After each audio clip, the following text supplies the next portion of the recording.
Have you ever wondered what personal rules or restrictions apply to those wanting to run for local government? What are the non-negotiables on your character? Well then, keep watching.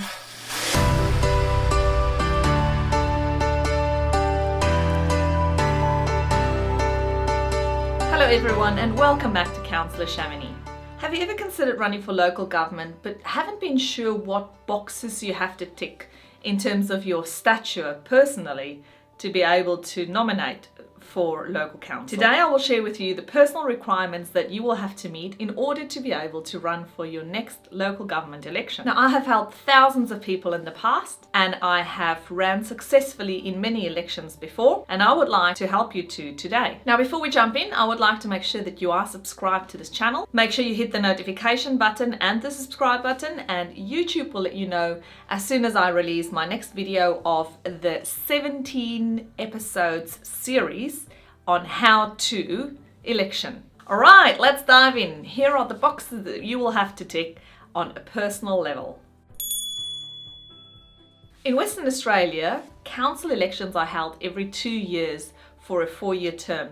It's called a half council election. So essentially half of the council are elected the first 2 years and then the other half are elected the second 2 years in a rolling system. There will always be somebody on council who has previous experience. So it provides that advantage of having definite people there who know what they're doing. Or so we hope. Now, people can nominate if they are the following 3 things. Older than 18 years of age. That's pretty straightforward if you can work that one out. If you are an elector of the district, in other words, if you are on the electoral roll of the area in which you are intending to run as. And also, if you are a resident or a ratepayer of your local council in, again, the same area or the municipality that you are interested in running for in the election. That does not mean you necessarily have to live within the city if you want to run. You can also own a property within the city, but you need to make sure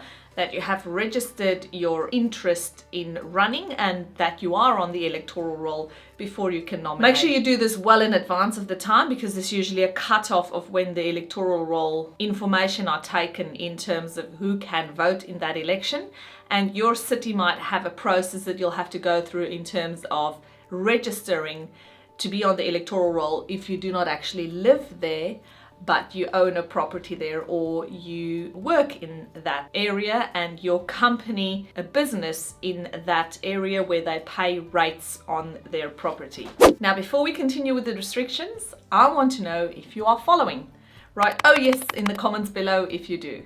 Now, we've listed the 3 things that makes you eligible in order to be able to run. However, there are certain restrictions that apply to people who then cannot run.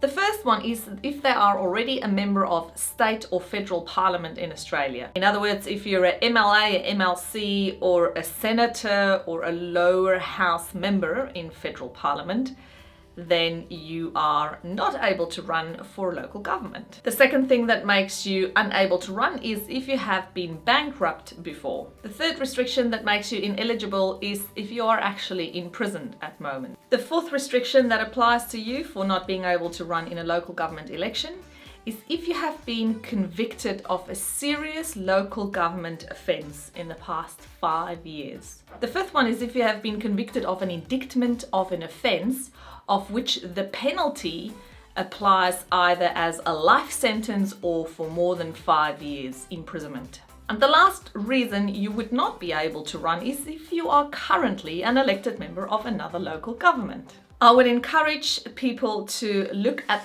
the actual laws for their applicable states, and obviously if you're in another country, make sure that you look at the laws that apply in your country, because in Australia, we have different laws for every state, and it's important that you know which ones apply to where you are. Now, the question of the day is, what, if anything, is holding you back from running for local council? Write that in the comments below and share with us any other thing that really hinders you from putting your hat in the election ring. That's all for today. Thank you so much for watching.